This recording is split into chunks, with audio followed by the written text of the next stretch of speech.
매년 할로윈이 되면 우리는 유령 이야기, 마녀 이야기를 즐겁게 하는데요. 이 축제의 기원이 고대 켈트족의 사마인 축제였다는 것을 아셨나요? 있잖아요. 모든 나라들은 스스로에 대해 들려주는 이야기가 있죠. 일종의 건국 신화 같은 거요.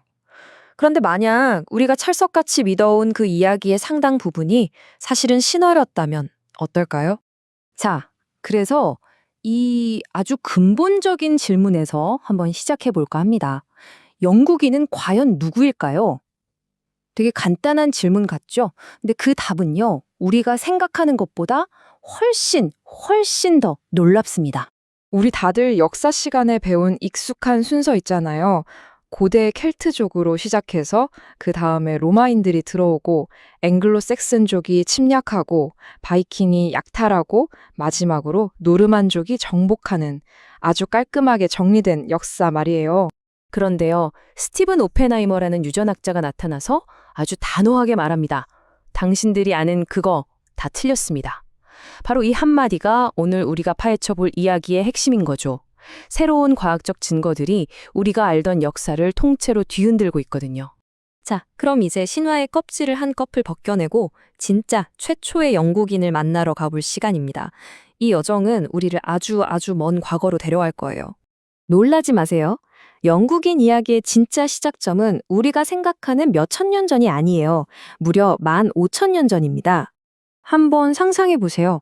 마지막 빙하기가 끝나갈 무렵 브리튼은 아직 섬이 아니라 유럽 대륙에 붙어 있는 거대한 땅이었어요. 그리고 그 텅 빈 땅으로 최초의 수렵 채집인들이 그냥 걸어서 들어온 거죠. 자, 바로 이 숫자가 진짜 흥미로운 지점입니다. 75%. 오펜하이머의 연구에 따르면 현대 영국인 유전자의 무려 4분의 3이 바로 이 최초의 개척자들에게서 왔다는 겁니다. 대단하죠? 그럼 이 사람들은 도대체 어디서 왔을까요? 유전학적 증거는 정말 놀랍게도 바스크 커넥션을 가리킵니다. 그러니까 영국인의 DNA는 마치 빙하기 시대의 타임캡슐처럼 보존되어 있는데 우리가 흔히 생각하는 켈트족이 아니라 지금의 스페인과 프랑스 바스크 지역 사람들과 가장 가깝다는 거예요. 결국 영국인의 유전적 뿌리는 켈트 신화가 아니라 훨씬 더 오래되고 깊은 유럽 대륙과의 연결고리에 있다는 뜻이죠. 자, 이제 시간을 훌쩍 뛰어넘어서 우리에게 좀 더 익숙한 시대로 가보죠. 바로 로마 제국입니다. 로마인들이 남긴 도로라던가 거대한 성벽 같은 건 잘 알려져 있잖아요. 근데 이 400년에 걸친 거대한 프로젝트가 영국인의 유전자 지도에는 과연 어떤 흔적을 남겼을까요? 사실 로마의 침공은 두 번에 걸쳐서 동기가 완전히 달랐습니다. 율리우스 카이서르한테는 약간 명성을 얻기 위한 정찰 임무? 뭐 그런 거에 가까웠죠. 하지만 거의 100년 뒤 클라우디우스 황제 때는 달랐어요. 이건 자기 권력을 굳히고 섬의 자원을 빼앗기 위한 그야말로 본격적인 정복 전쟁이었습니다. 이 연표를 보면 400년이라는 긴 세월이 한눈에 보이죠. 침략과 저항, 또 거대한 국경선 건설까지. 로마는 분명 도로, 도시, 법률 같은 지워지지 않는 흔적을 남겼어요. 근데 유전적으로는 어땠을까요? 이게 또 놀라운 지점인데 그 영향이 거의 없었다는 겁니다. 군인 관리 상인들이 오가긴 했지만 기존의 거대한 유전자 풀을 뒤바꿀 정도는 아니었던 거죠. 문화는 바뀌었지만 혈통의 근간은 그대로였다는 뜻입니다. 자, 로마가 떠나고 권력의 공백이 생기자 바로 다음 신화가 등장합니다. 바로 앵글로색슨족이 쳐들어와서 원래 살던 사람들을 싹 다 없애버렸다는 이야기죠.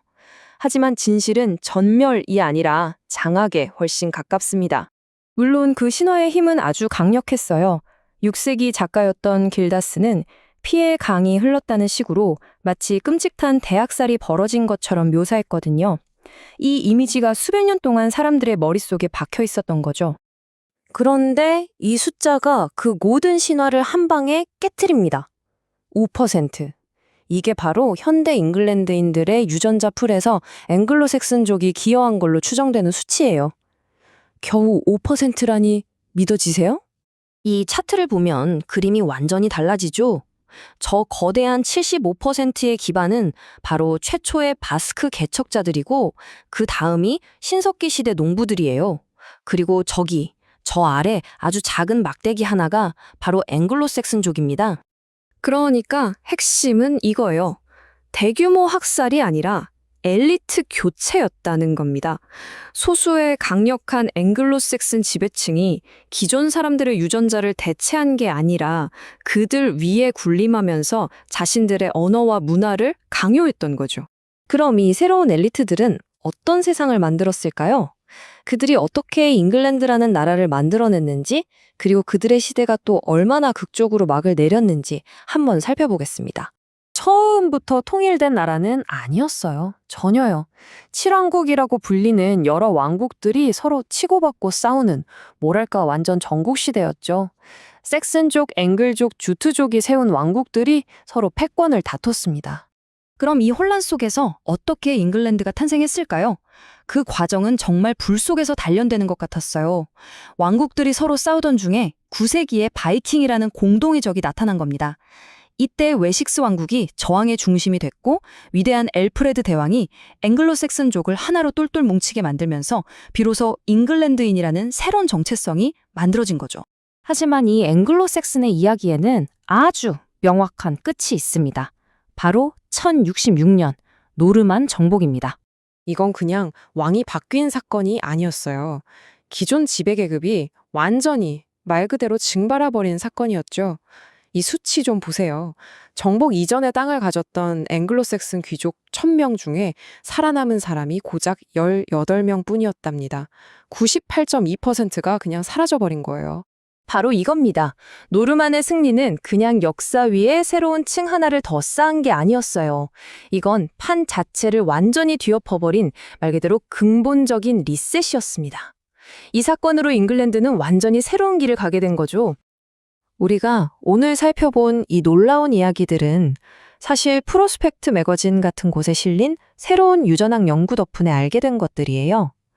역사를 이해하는 우리의 방식이 새로운 증거를 통해 계속해서 진화하고 있다는 걸 보여주는 좋은 예죠. 그래서 마지막으로 이 질문을 여러분께 던져보고 싶습니다. 한 국가의 정체성에 대한 핵심적인 이야기가 이토록 강력한 신화 위에 세워져 있다면 과연 우리는 또 어떤 다른 역사들을 다시 한번 들여다봐야 할까요? 어쩌면 우리 자신의 이야기도 포함해서 말이죠. 이 사건에 대한 여러분의 생각은 어떠신가요? 댓글로 남겨주세요. 더 흥미로운 썰을 위해 구독과 좋아요라는 수사비를 지원해 주시길 바랍니다. 다음에 뵙겠습니다.